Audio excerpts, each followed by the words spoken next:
वैष्णवेभ्यो नमो नमः। नम महावदन्याय कृष्णप्रेमप्रदायते कृष्णाय कृष्णचैतन्य नामिने गौरतिशे नमः। यं प्रव्रजन्तमनुपेतमपेतकृत्यम् द्वैपायनो विरहकातराजुहाव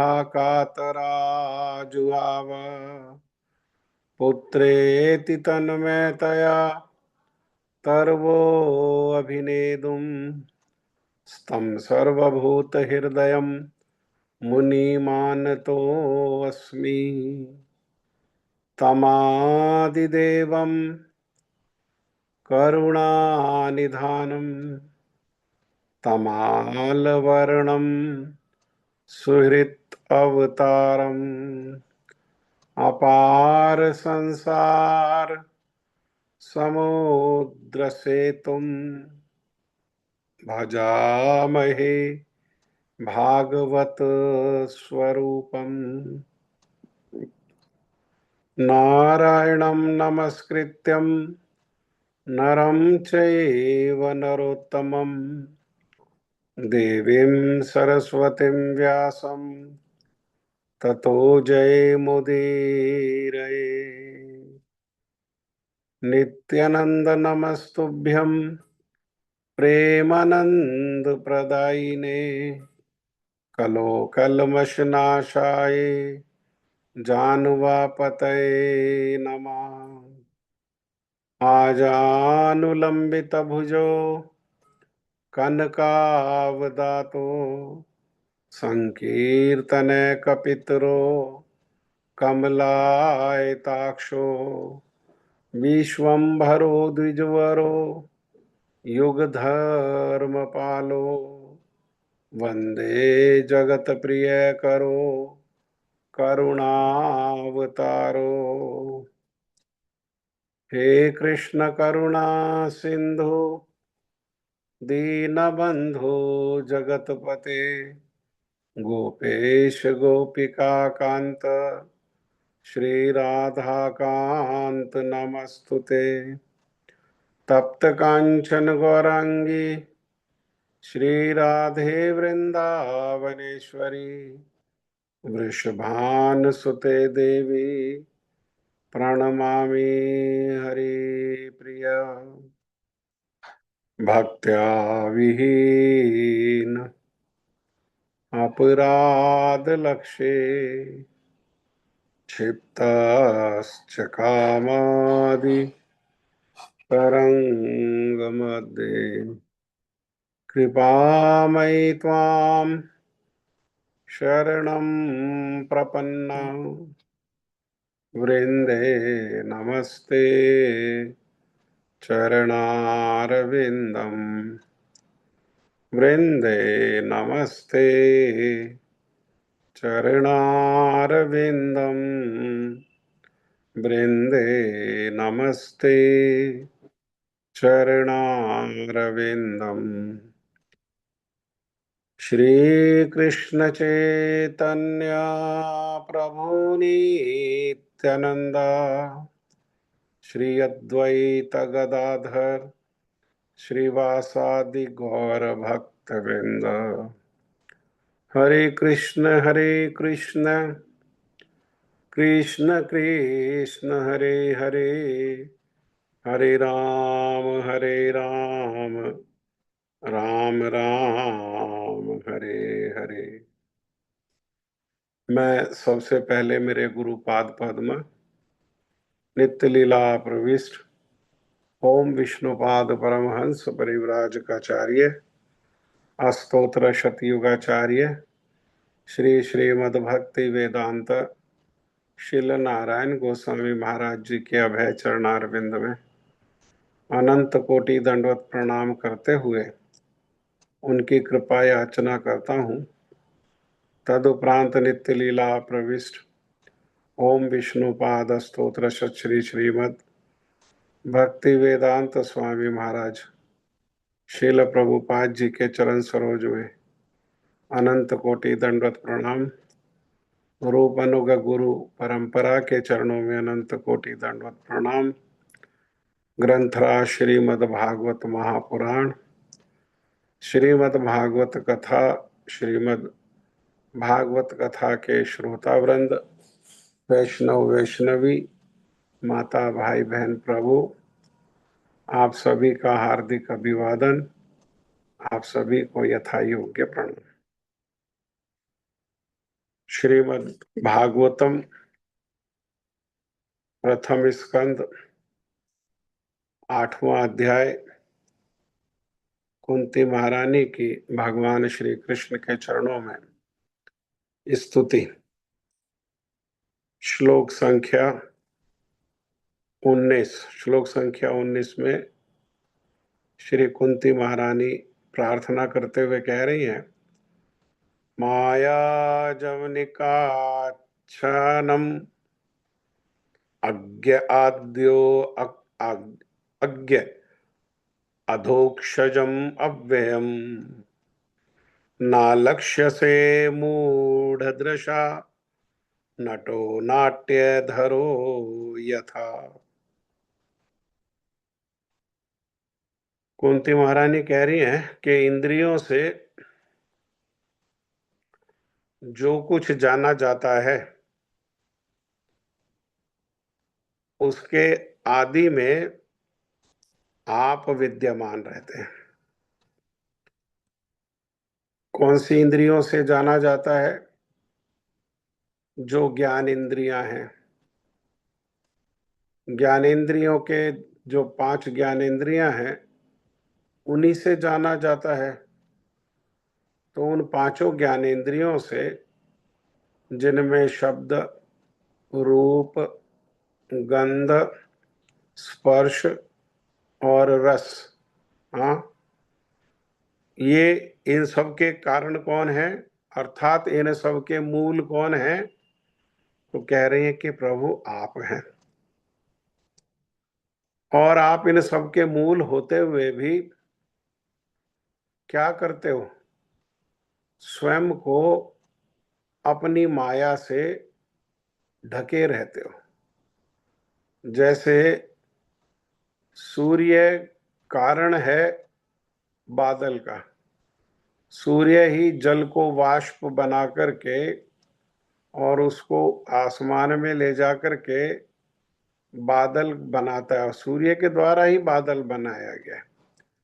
बादल का कारण सूर्य है, लेकिन क्या बात, सूर्य क्या करता है?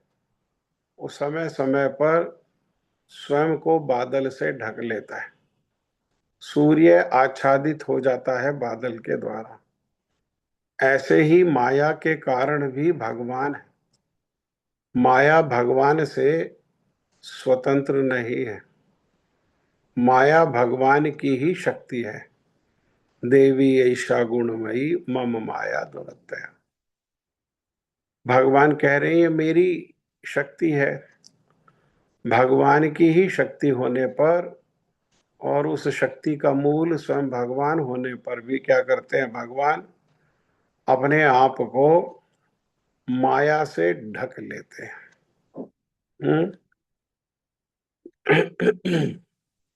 कैसे ढक लेते हैं? तो संसार के जो जीव हैं उनकी जो इंद्रियां हैं वो भगवान की जो शक्ति है माया, उससे आच्छादित हो जाती है। अर्थात जो आंखें हैं उनसे भगवान समक्ष होते हुए भी वो संसार आंखों में भरे होने के कारण वो आंखों से भगवान जो है उनको देख नहीं सकते। लेकिन उन आंखों में कुछ परिवर्तन किया जाए तो जैसा ब्रह्मा जी कह रहे हैं कि भक्ति की आंखों में अगर प्रेम का सुरमा लगा दिया जाए तो फिर उन्हीं आंखों से भगवान को देखा जा सकता है। लेकिन ये संसार जब तक बसा हुआ है इन इंद्रियों में, हाँ, तो संसार क्या है? वो भगवान की माया ही है। तो भगवान की माया क्या करती है? वो हमारी इंद्रियों को ढक लेती है, और भगवान सामने होते हुए भी ना उनको सुन सकते हैं, ना उनको देख सकते हैं, ना उनको स्पर्श कर सकते हैं, और ना उनको अनुभव कर सकते हैं। पहले श्लोक में कहा कि आप सब स्थान पर हैं, सारे जीवों के अंदर भी हैं और सारे जीवों के बाहर भी हैं। ब्रह्मा जी भी इसी प्रकार से स्तुति करते हैं, और वो तो कहते हैं कि प्रभु, सारे जीव आपके अंदर हैं और आप सब जीवों के अंदर हो। अर्थात कहने का अर्थ है कि भगवान जो है वो कण कण में व्याप्त है, सर्वव्यापी है। सर्वव्यापी मतलब सब स्थान में भगवान है। हाँ, और जीव के हृदय में भी है और बाहर भी है। और ये जो जीव है ये भी ब्रह्मा जी की नाभि से जब कमल निकलता है और कमल के ऊपर ब्रह्मा जी का जन्म होता है, तो जो नाभि से और पुष्प तक जो डंडा है उसके बीच में ही 14 भुवन है, 14 लोक उसी में ही है। और जीव कहाँ है? वो चाहे नीचे के लोकों में हो, चाहे ऊपर के लोकों में हो, या इस पृथ्वी लोक में हो, सारे के सारे जीव कहाँ हैं? वो भगवान के अंदर है। हाँ? तो इतना होते हुए भी जो जीव है, आप सर्वव्यापी होने पर भी आपको वो देख नहीं सकता। आप क्या करते हो? आप स्वयं को छिपा लेते हो। तो मैं तो अबोध नारी हूं। और अबोध नारी होने और आप कौन है? आप तो अविनाशी पुरुषोत्तम है। इस श्लोक में कहा पुरुषोत्तम। वैसे यहां जो श्लोक में संस्कृत में कहा गया वो कहा गया अधोक्षजम। अधोक्षज मतलब भगवान का ही नाम है अधोक्षज। और उस अधोक्षज कहने का तात्पर्य ये है कि जिनको कोई अपनी इंद्रियों से प्राप्त नहीं कर सकता, वे भगवान क्या हैं? वे अधोक्षज हैं। पहले श्लोक में कुंती महारानी ने कहा आद्यम ईश्वरम। आद्यम मतलब सबसे पहले आप है। जैसे ब्रह्मा जी ने भी कहा अद्वैतम अच्युतम अनादिम अनंत रूपम आद्यम पुराण पुरुषम नवयौवनम च। आप सबसे पहले हो, आद्यम, सबके आदि में, सबके प्रारंभ में आप हो। तो यहां कह रहे भगवान कि आप कौन है? अधोक्षज है। अधोक्षज कहने से ये तात्पर्य हुआ कि आप सारे कारणों के कारण होते हुए भी, हाँ, वो आप स्वयं को माया से छिपाए रहते हैं। या जीव जो मायाग्रस्त है उसकी इंद्रियां माया से आवृत रहने के कारण वे आपको देख नहीं पाती। और मैं तो अबोध नारी हूं। नारी कहने का अर्थ है कि नारियों का गायत्री में और वेद में अधिकार नहीं होता है। इसीलिए वो स्वयं को क्या कह रही हैं? अबोध। अबोध का अर्थ है, बोध माने जानना, और अबोध माने जो नहीं जानता है। अर्थात मैं तो कुछ नहीं जानने वाली नारी हूं, और आप अविनाशी पुरुषोत्तम हैं, सभी पुरुषों में श्रेष्ठ अर्थात भगवान। और वे कैसे हैं? बाकी सबका तो समय आने पर जन्म भी होता है और समय आने पर विनाश भी होता है, परंतु आपका ना जन्म है, आप अजन्मा हैं, और आप अविनाशी हैं, आपका विनाश भी नहीं होता है। तो मेरे जैसी जो नारी है, जो वेद के ज्ञाता हैं, जिनका गायत्री में अधिकार है, वे ही आपको नहीं जान पाते हैं, तो मैं अबोध नारी आपको भला कैसे जान सकती हूं? तो उदाहरण से कह रही हैं, ना लक्ष्य से मूढ़ दृशा नटो नाट्य धरो यथा। जैसे जो मूढ़ व्यक्ति है, वो क्या करता है? एक ही नट, वो दूसरा भेष धारण करके आ जाता है। वही नट, नट एक ही है। हाँ, नट माने नाचने वाला। वो एक ही नट है, एक समय में एक रूप धारण करता है और दूसरे समय में दूसरा रूप धारण करता है।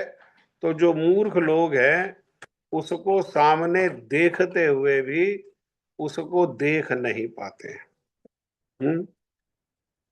जैसे हम सिनेमा में देखते हैं कि एक नट जो है, मान लो कोई एक्टर है, वो एक समय एक वेश धारण करके आता है और दूसरे समय कभी कुली का वेश धारण करता है, कभी इंस्पेक्टर का वेश धारण करता है, कभी राजा का वेश धारण करता है, कभी कुछ वेश, कभी कुछ वेश। व्यक्ति कितने हैं? वो व्यक्ति एक ही है, लेकिन वो एक ही व्यक्ति जो है अलग अलग वेश में, और उसको जानते हुए भी क्या करते हैं लोग? लोग जो है उससे अचंभित हो जाते हैं, और वो जिस वेश में होता है उसके उसी वेश से उसको जानने लगते हैं। मूल में ये भूल जाते हैं कि ये कौन है, ये एक ही व्यक्ति है, एक ही व्यक्ति है। हाँ, तो इसी प्रकार से भगवान मूल में एक ही है, लेकिन वे समय समय पर क्या करते हैं? वे समय समय पर लीला के अनुसार वे वेश को धारण करते हैं। हाँ, कभी किसी रूप में प्रकट होते हैं, कभी किसी रूप में प्रकट होते हैं, कभी किसी रूप में प्रकट हो जाते हैं। और संसार में जो मूर्ख लोग हैं, उनको पहचान नहीं पाते कि वे भगवान जो हैं, वे भगवान एक हैं, और वे भगवान कौन हैं? वे भगवान कृष्ण हैं। हाँ, जैसे कीर्तन में कहा, केशव धृता नर हरि रूप, केशव धृता राम शरीर। तो कितने हैं? है तो केशव ही ना। उसने राम का वेश धारण कर लिया, उसी ने वराह वेश धारण कर लिया, उसी ने नरसिंह वेश धारण कर लिया। हाँ, कौन है? वो मूल में एक ही है। हाँ, मूल में जो है एक ही है, लेकिन ये बात को नहीं जानने वाले जो लोग हैं, जो मूढ़ हैं, हाँ, वे क्या है? वे इस प्रकार से मोहित हो जाते हैं। आगे कहा, तथा परम हंसानाम मुनीनाम अमल आत्मनाम भक्ति योग विदानर्थम कथम पश्येम ही स्त्रिया। परम हंसानाम, परम हंस किसको कहते हैं? जब हंस है तो परम हंस शब्द की आवश्यकता क्या है?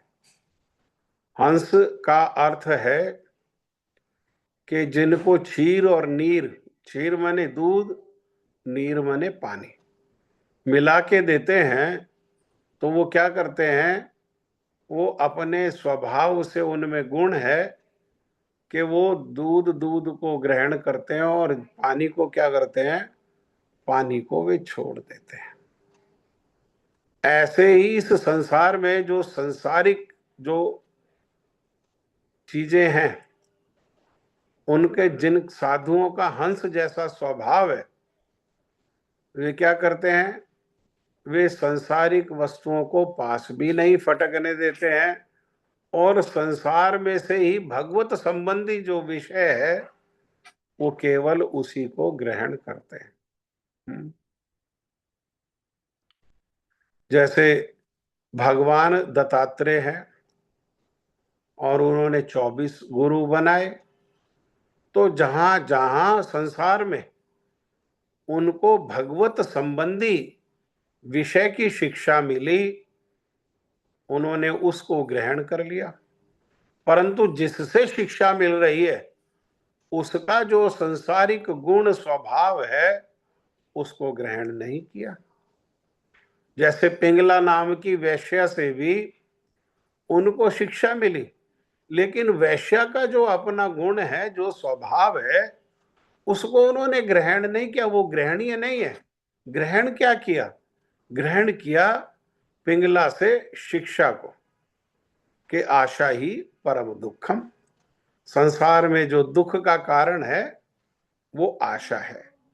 ये जो शिक्षा है, इस शिक्षा को क्या किया, उन्होंने ग्रहण किया और इसीलिए पिंगला को भी उन्होंने क्या किया, गुरु बना लिया। तो ये स्वभाव किसका है, ये स्वभाव है हंस का। तो फिर परमहंस किन्हें कहते हैं, तो हंस तो दूध और पानी मिला होता है, तो उसमें से दूध को अलग कर लेते हैं और पानी को छोड़ देते हैं, दूध को ही ग्रहण करते हैं। लेकिन परमहंस क्या है, परमहंस जहां होते हैं वहां दूध तो दूध रहता ही है, पानी भी दूध बन जाता है। हाँ, अर्थात परमहंस जहां है वहां सांसारिक जो विषय है वो भी कैसे हो जाते हैं, वो भी आध्यात्मिक हो जाते हैं। वहां परमहंस जहां होते हैं उनकी दृष्टि में संसार कुछ है ही नहीं। वो संसार में जो भी क्रिया देखते हैं उस क्रिया के पीछे वे जानते हैं कि इस क्रिया के पीछे भगवान है, इस वस्तु के पीछे भगवान है, इस घटना के पीछे भगवान है। जैसे गोधूली का समय होता है तो अपनी अपना दृष्टिकोण है देखने का। कुछ लोग जो देख पाते हैं वो क्या देख पाते हैं कि वो धूल है वहां पर, वहां दूर जो है क्या दिखाई दे रही है, वो धूल दिखाई दे रही है।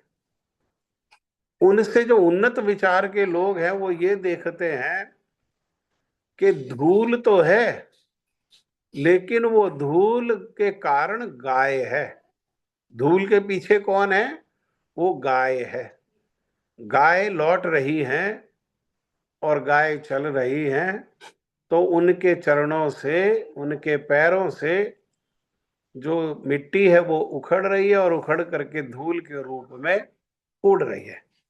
पहले वाले ने धूल को देखा, लेकिन धूल के पीछे गाय को नहीं देख पाए। ये उनसे श्रेष्ठ हैं जो धूल को भी देख रहे हैं और धूल के पीछे गाय को भी देख रहे हैं। लेकिन उनसे भी ज्यादा जो श्रेष्ठ है, सबसे जो श्रेष्ठ है, हाँ, उनका दृष्टिकोण क्या है, उनको धूल भी दिखाई दे रही है और धूल के पीछे गाय भी दिखाई दे रही है, लेकिन गाय के पीछे उनको कृष्ण दिखाई दे रहे हैं। हाँ? वे धूल में नहीं उलझे, वे गायों में नहीं उलझे, वे उनकी दृष्टि कहां गई, सीधा धूल के पीछे गाय और गाय के पीछे जो कृष्ण है। हाँ, अर्थात कृष्ण ही कारण है उन गायों के और गाय उस धूल के, दोनों के कारण कौन है?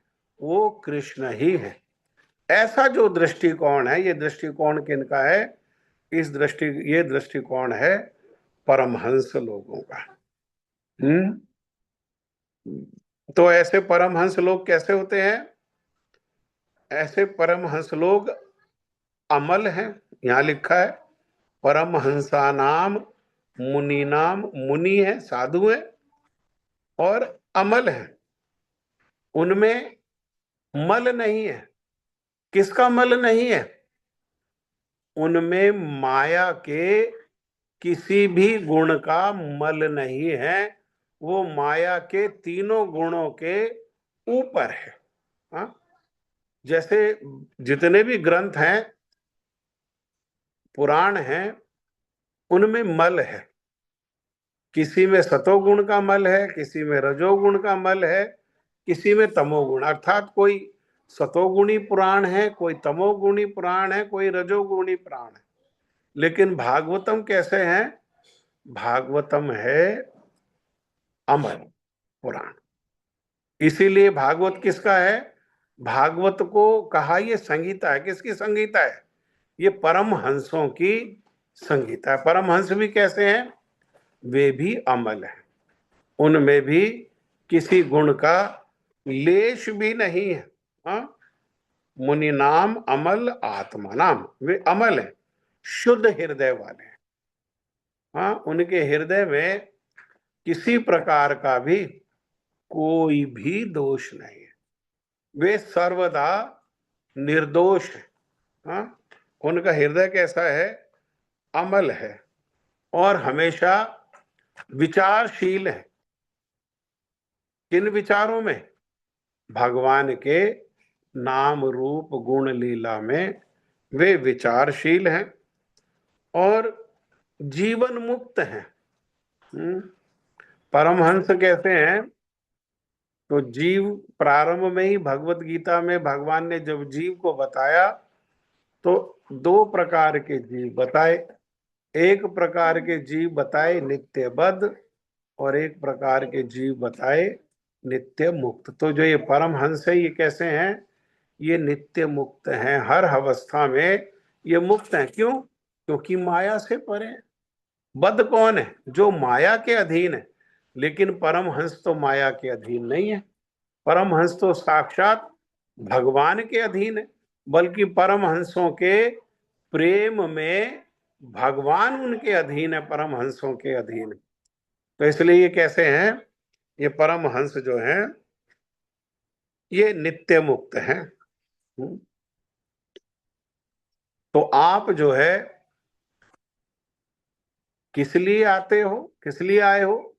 अरे इन परमहंस जो जीव हैं, इनके हृदय में प्रेममयी भक्ति का सर्जन करने के उद्देश्य से आप अवतीर्ण, अवतीर्ण मतलब उतरना। हर समय भगवान ऊपर हैं, श्रेष्ठ स्थान पर हैं, ऊंचे हैं। वहां से क्या करते हैं? वहां से वो उतरते हैं। हाँ? तो आप उतरे हैं किस लिए? ऐसे जो आपके परमहंस जो भक्त हैं, उनके हृदय को प्रेममयी भक्ति से भरने के उद्देश्य से। हाँ? तो उनके हृदय में पहले प्रेम नहीं है, पहले भी प्रेम है, पहले से प्रेम है। लेकिन जैसे कहा, प्रहलाद आह्लाद दाई ने, प्रहलाद जो पहले से आनंद में है, आह्लाद दाई ने उसको आनंद देने के लिए। हाँ? प्रहलाद तो पहले से आनंद में, उनको कोई कष्ट नहीं है। उनके पिता के द्वारा दिए जाने पर, अनेक परिस्थितियां उत्पन्न किए जाने पर भी उन्हें किसी प्रकार के कष्ट का अनुभव नहीं है। वे भगवान के द्वारा हमेशा रक्षित हैं। लेकिन फिर भी उनके आनंद को बढ़ाने के लिए क्या किया? भगवान आ गए। क्योंकि प्रहलाद कौन है? प्रहलाद परमहंस है। हाँ?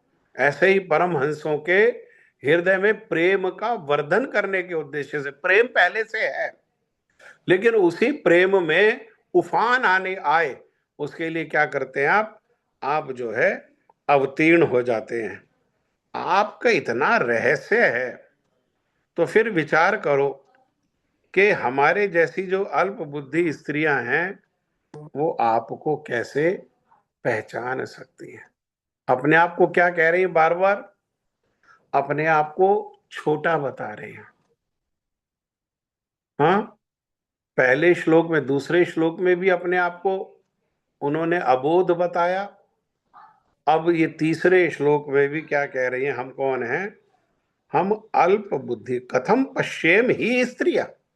हाँ, हमारी जैसी जो स्त्रियां हैं, अल्प बुद्धि स्त्रियां हैं, कथम पश्येम, वो आपको कैसे देख सकती हैं। हाँ, हम नहीं देख पाती हैं। क्यों? क्योंकि हमारी बुद्धि अल्प है, हमारी बुद्धि वहां पहुंच ही नहीं पाती है। तो ये क्या है, क्या देवकी की बुद्धि अल्प है? क्या देवकी अबोध है? नहीं, ये क्या है, ये है भक्तों की दीनता। ये कुंती महारानी की दीनता है। वो दीनता वशी क्या कर रही हैं, वो दीनता वशी स्वयं को छोटा बता रही है। भगवान के जितने भी भक्त हैं उनके हृदय में इस प्रकार की दीनता रहती है कि देखो बाकी जो भक्त है वो भगवान की कितनी सेवा करते हैं, उनके हृदय में भगवान के प्रति कितना प्रेम है, और मैं कैसा हूं, मैं अभागा हूं, मेरे हृदय में भगवान के लिए प्रेम नहीं है। हाँ, प्रेम नहीं है, और मैं भगवान की सेवा भी नहीं कर पाता हूं। वो क्या करते हैं, दूसरे जितने भी भक्त हैं उनको स्वयं से श्रेष्ठ समझते हैं और स्वयं को क्या करते हैं, स्वयं को वे तुच्छ मानते हैं। ये भक्तों का गुण है, ये भक्तों की दीनता है। हाँ? नमंती फलिनो वृक्षा नमंती गुणीनो जन्म, जिसमें गुण होते हैं वो क्या करते हैं, वो दीनतावश झुक जाते हैं, झुक जाते हैं। हाँ, कृष्णदास कविराज गोस्वामी पाद जी भी जिस समय चैतन्य चरितमृत की रचना करी तो अपने आप को पता नहीं क्या क्या कह रहे हैं, प्रारंभ में दीनतावश कह रहे, अरे मैं पापी हूं। कैसा पापी हूं? ऐसा पापी हूं कि कोई अगर सुबह मेरा मुख दर्शन कर ले तो सारा दिन उसको प्रसाद नहीं मिलता है। हाँ?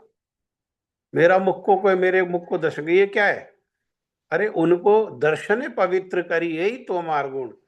अरे वे ऐसे भक्त हैं जिनके दर्शन से पवित्र हो जाते हैं, है ना। वैसे एक बात है कि भक्त किसी भी स्तर का हो, भक्तों के दर्शन से पवित्र ही होते हैं।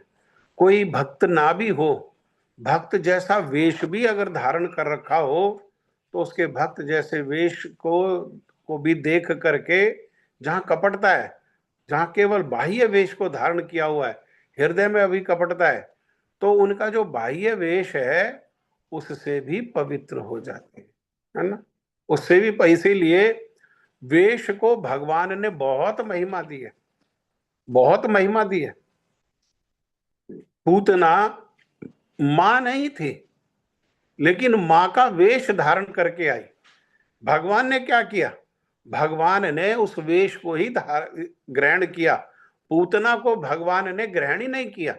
पूतना जो है साक्षात कपट है। हाँ, लेकिन भगवान ने उस साक्षात कपट को ग्रहण ही नहीं किया। भगवान ने क्या किया, भगवान ने केवल जो है वो वेश को जो है ग्रहण किया। क्यों?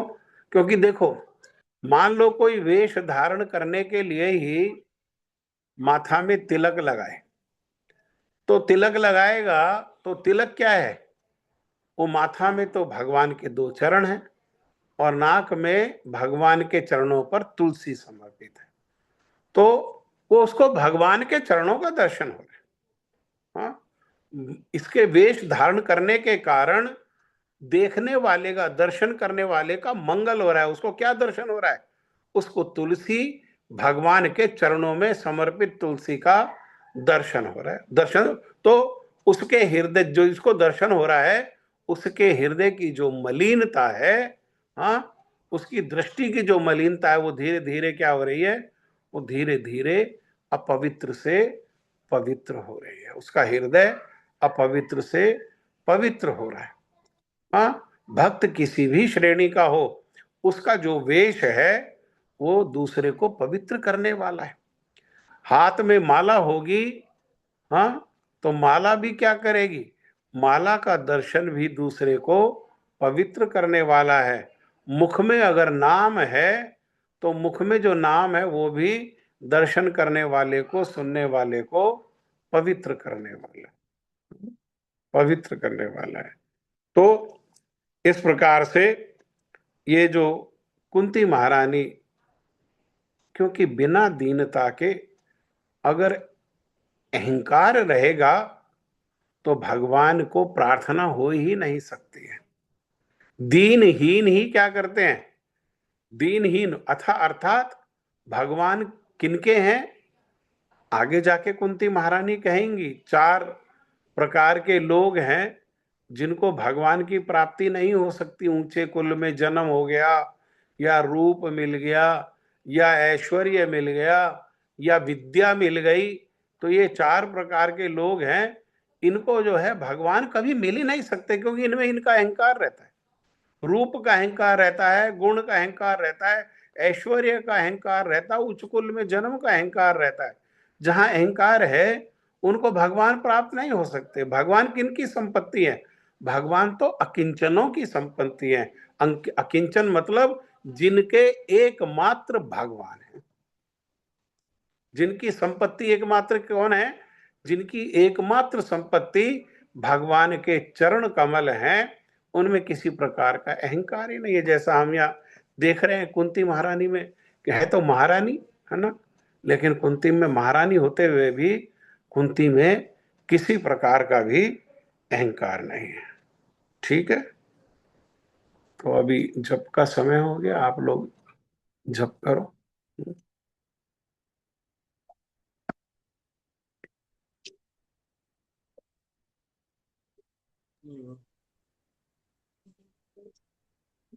क्या से बात कर, अभी तक आई नहीं। हाँ तो गई, हाँ तो गई अभी। हरे कृष्णा। हरे कृष्ण प्रभु जी, दंडवत प्रणाम। धन्यवाद जी। अज्ञानतिमिरान्धस्य ज्ञानाञ्जन शलाकया चक्षुरुन्मिलितं येन तस्मै श्री गुरुवे नमः। श्री गुरुवे गौरचरण अधिकार नहीं है क्यों? तो गायत्री का जप नहीं कर सकते हैं नारियां, उनको निषेध है। जी। और इसी प्रकार से वेद अध्ययन भी जो है वो निषेध है। दोनों चीजें निषेध है, उनको अधिकार नहीं दिया गया इसमें। तो हम वेद अध्ययन नहीं कर सकते प्रभु जी? पुराण है ना, भागवत है, कि और कुछ अध्ययन करने की आवश्यकता क्या है। निगम जी। कल्पतरु गलितम फलम, सारे जो निगम मने वेद, वेद जो है क्या है, कल्प वृक्ष है, जो जिसकी जैसी इच्छा हो उस वृक्ष के नीचे जाए तो पूरा हो जाती है। तो वेद को कहा वृक्ष, लेकिन वृक्ष का सार क्या है, वृक्ष का सार ना तना है, ना जड़ है, ना शाखाएं हैं, ना पत्ते हैं, वेद ना फूल है, फल है उसका सार। जी। भागवतम क्या है, उसी वेद का पका हुआ फल है। तो सार ग्रहण करो, बाकी मारा मारी क्या करनी है। सार वस्तु ग्रहण करो। जी। जी। जी। प्रभु जी, आपने परमहंस जो समझाया बहुत ही सुंदर तरीके से समझाया। हम्म। देखो, ये जो मंत्र आदि है ना, जो दीक्षा मंत्र है, वो उन हृदय के लिए है जो हृदय पाषाण है, और जो हृदय भगवान से संबंध नहीं स्थापित कर पाते हैं, और मतलब हृदय में भगवान के प्रति सेवा का अभाव होता है, उन हृदयों को अनुकूल बनाने के लिए ये दीक्षा मंत्र है। ठीक है।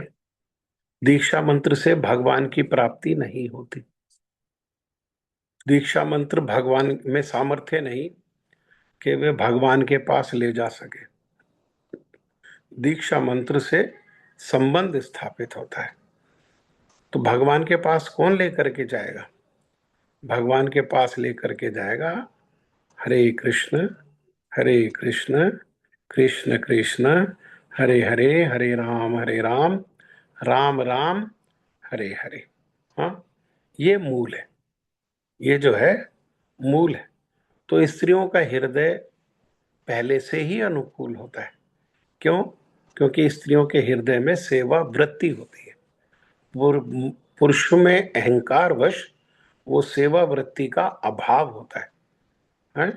इसीलिए ये जो दीक्षा आदि मंत्र हैं, ये स्त्रियों से अधिक पुरुषों के लिए आवश्यक है। हीन नहीं समझना चाहिए स्त्रियों को कि हम जो है इसके अधिकारी नहीं है। जैसा बताया कि इंद्र ने ब्राह्मण हत्या कर दिया, तो ब्रह्म हत्या का पाप लगा। अब ब्रह्म हत्या के पाप में अगर देवताओं के राजा ही उसमें लग जाएंगे तो भोगेंगे, तो प्रजा का पालन कैसे होगा, सृष्टि का पालन कैसे होगा? तो उनके पाप को चार लोगों ने कहा कि हम ले लेते हैं। तो सबसे पहले जो पाप लिया किसने? उदार होने करके, सेवा की वृत्ति होने के कारण स्त्रियों ने चौथाई भाग को पाप लिया। वो चौथाई भाग जो है पाप लेने के कारण वही स्त्रियों में वो महीना में 4-5 अशुद्धि के रूप में जो बहता है, वो पाप ही बहता है। तो अब स्त्री को पाप योनि कहेंगे क्या? नहीं, पाप योनि कहेंगे। पाप उन्होंने क्या किया? स्वेच्छा से लिया है। किसके कारण? दया के कारण। हाँ, दया के कारण। मेरे गुरुजी कहते थे कि कौन सा जीवन होगा जब मैं स्त्री बनूंगा।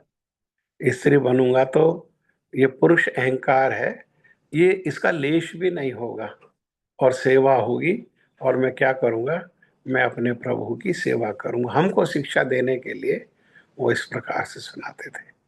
हाँ, तो अपने आप को किसी चीज से अपने आप को हीन नहीं समझना। एक नियम है, वो नियम के कारण है, तो उनके कारण ये जो नियम है इनको पालन करना पड़ता है। इसका अर्थ ये नहीं है कि भगवान ने भेद किया है। हाँ, किसी को कोई चीज श्रेष्ठ प्रदान करी है, किसी को कोई चीज श्रेष्ठ प्रदान करी है। हाँ, स्त्रियों का भक्ति में पुरुषों के बराबर अधिकार है, किसी से कम अधिकार नहीं है, किसी से कम अधिकार नहीं है। और वेद का, वेद क्या है? वेद माने जानना। क्या जानना? कि जानना क्या? जीवन में जानना क्या है? भगवान को जानना। भगवान को जानना ये वेद का उद्देश्य है। और जिन्होंने भागवत में आश्रय ले लिया, हरि नाम में आश्रय ले लिया, उनको भगवान जानना बाकी रहा? वो तो भगवान की सेवा कर रहे। हाँ, ब्रह्म जानती ते ब्राह्मणा। जिन्होंने भगवान को जाना वो ब्राह्मण है, लेकिन उनसे श्रेष्ठ वैष्णव वैष्णवी है। क्यों? क्योंकि उन्होंने ना केवल भगवान को जाना, बल्कि भगवान से अपने संबंध को भी जान लिया कि वे स्वामी हैं और हम सेवक हैं, और वो भगवान की सेवा में लगे। वैष्णव कौन है? वैष्णव की श्रेष्ठता क्या है ब्राह्मण से? ब्राह्मण केवल भगवान को जानता है, सेवा का अभाव है, लेकिन वैष्णव सेवा में लगा हुआ है। हाँ, केवल भगवान को जान ही नहीं लिया, भगवान से अपने संबंध को भी जान लिया, और संबंध को जानकर क्या कर रहे हैं? वो भगवान की सेवा कर रहे हैं। ठीक है ना? अगर मैं ये बात को छिपाता, अगर मैं ये बात को छिपाता तो वो फिर गलत हो जाता। हाँ, लेकिन कहना जरूरी है। हाँ, बताना जरूरी है, और बताने के साथ उसका विस्तार भी जानना जरूरी है ना? तो वेद का पका हुआ फल जो है वो भागवतम है। भागवतम में सबका बराबर से अधिकार है। सबका बराबर से अधिकार है। ठीक है। प्रभु जी, आज बड़े दिनों बाद मैंने ठाकुर जी के लिए खीर बनाई, शायद वो इतने प्रसन्न है कि इतनी सुंदर कथा सुनने को मिल रही है। जय हो, जय हो, जय। ठीक है, किसी का और का कोई प्रश्न है? कोई और प्रश्न है क्या? चलो तो फिर जय ध्वनि दो, जिनकी जय ध्वनि की बारी है।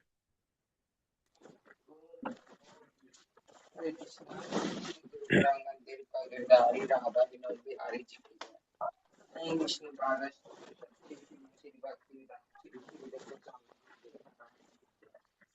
जय निखिल प्रविष्ट ओम विष्णु पादश शक्ति श्री भक्ति वेदांत नारायण गोस्वामी परम गुरुदेव महाराज भक्ति श्री रूप सिद्धांति परम गुरुदेव महाराज जी की जय।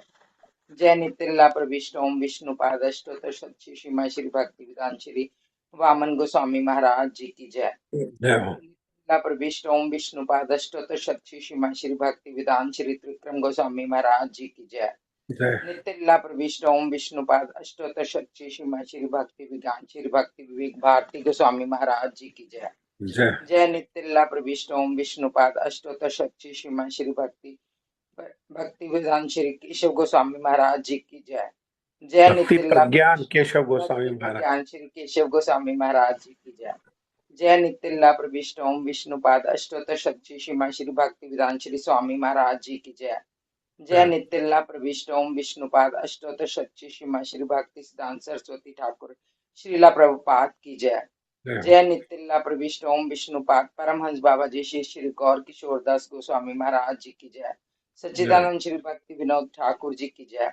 वैष्णव सार्वभौम श्री जगन्नाथ दास बाबा जी महाराज जी की जय। गौड़िया वेदांचार्य श्री बलदेव विद्याभूषण प्रभु की जय। श्री विश्वनाथ चक्रवर्ती ठाकुर की जय। श्री नरोत्तम श्री निवास श्री श्यामानंद प्रभु त्रय की जय। श्री किशनदास कविराज गोस्वामी प्रभु की जय। श्री रूप सनातन भट्ट रघुनाथ श्री जीव गोपाल भट्ट दास रघुनाथ छठ गोस्वामी प्रभु की जय। श्री स्वरूप दामोदर राय रामानंद आदि श्री गौर पार्षद वृंद की जय। नामाचार्य श्री हरदास ठाकुर की जय। प्रेम से कहो श्री कृष्ण चैतन्य प्रभु नित्यानंद। श्री कृष्ण नहीं, श्री कृष्ण चैतन्य, श्री कृष्ण चैतन्य। प्रेम से कहो श्री कृष्ण चैतन्य। श्री कृष्ण चैतन्य प्रभु नित्यानंदा श्री अद्वैत गदाधर श्रीवासादि श्री गौर भक्त वृंद की जय।